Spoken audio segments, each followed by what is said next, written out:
Napaaway na naman si tropa si Jeremiah Pierce kontra naman dito kay Lu Dort.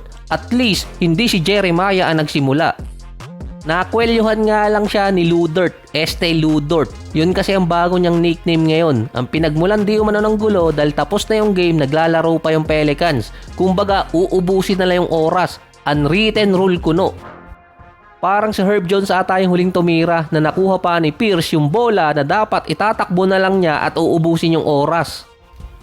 Dito di umano na si Lu Dort kasi tapos na, naglalaro pa, kaya tinabig niya itong si Pierce. Yun pala papalag din, kaya nga zero fear yung nasa jersey.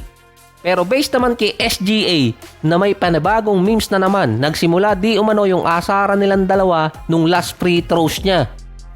Nadamay pa yung free throws ni SGA. Yung huling free throws kasi niya, nangyari 29 seconds na lang yung natitira. Selyado na yung game para sa Thunder, 104-95. Pero prior pa kasi doon, nagkaroon ng pisikalan sa pagitan ni Jalen Williams at Saddiq Bey. Nakala ni Coach Dignold silang dalawa yung nagkagulo na hindi pala. Si Jeremiah Pierce kasi gustong kumuha ng points dahil napili din siya para sa rookie sophomore game. Gustong mag-ramp up ang kanyang stats. Dahil sa game meron lang siyang 18 minutes, 7 points, 2 rebounds, 1 assist pero 3 steals. Nung nagkakagulo na, kahit si Joe Dumars napasugod. Akala kasi naglalaro pa siya sa Detroit. Ayaw din paawat ni Pierce na sinubukan pantakbuhan yung mga staff ng New Orleans. Si Jordan Poole parang natroma na din habang umaawat dito kay Jeremiah Pierce.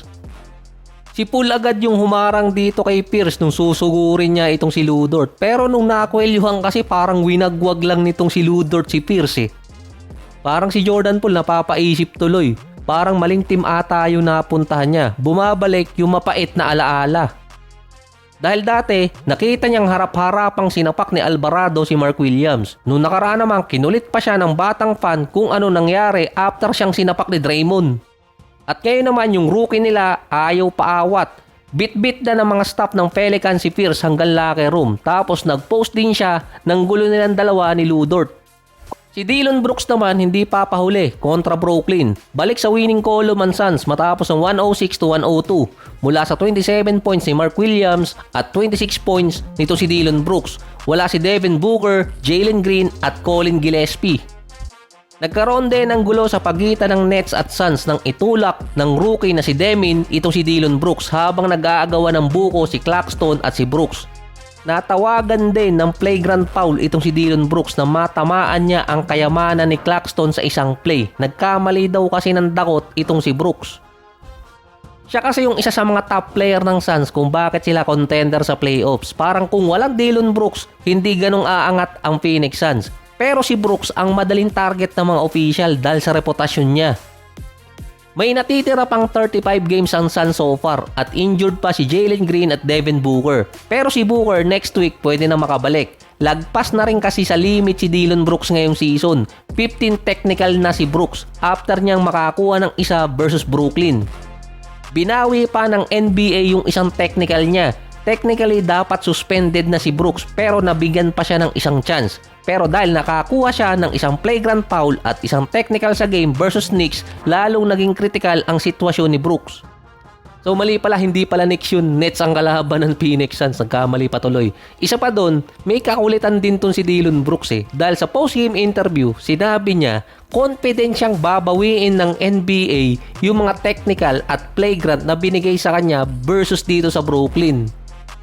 Kapag sa mga susunod na game nakakuha pa siya ng technical, pwede siyang masuspinde. Ito yung pang 16, 18 at 20 na technical. Suspension agad yun. Yung pang 17, 19 at 21, multa naman. Ang magagawa lang ng NBA doon, bawiin ang technical na ibibigay kay Dillon Brooks na mga official. Pero depende sa NBA kung alin ang babawiin technical sa kanya kung sakali at kung saan game tatapat. Kaya madaling targetin si Dillon Brooks. Wala pa sa mid-season, nasa limit na agad siya. Kaya nga sabi ng mga fans sa Twitterverse, madaling targetin si Dillon Brooks ng ibang mga teams kung sakaling makakuha siya ng technical. Nasa 6 games pa lang siyang nakakamintis ng game ngayong season at mula November 8 hanggang January, hindi pa ulit siya nakakamintis ng laro. Ganon siya katibay. So technical pa lang yung nasa limit si Dillon Brooks, hindi pa kasama dyan yung flagrant foul. Meron na kasi siyang 4 na flagrant foul 1 ngayong season. 3 doon nakuha niya this January. Ang isa doon kay Ron Holland na in-upgrade ng NBA na ginawang Flagrant 1. Kapag si Dillon Brooks nakakakuha ng 2 Flagrant 1 or 1 Flagrant 2, pwede siyang masuspinde dahil sa points na binibigay sa mga player.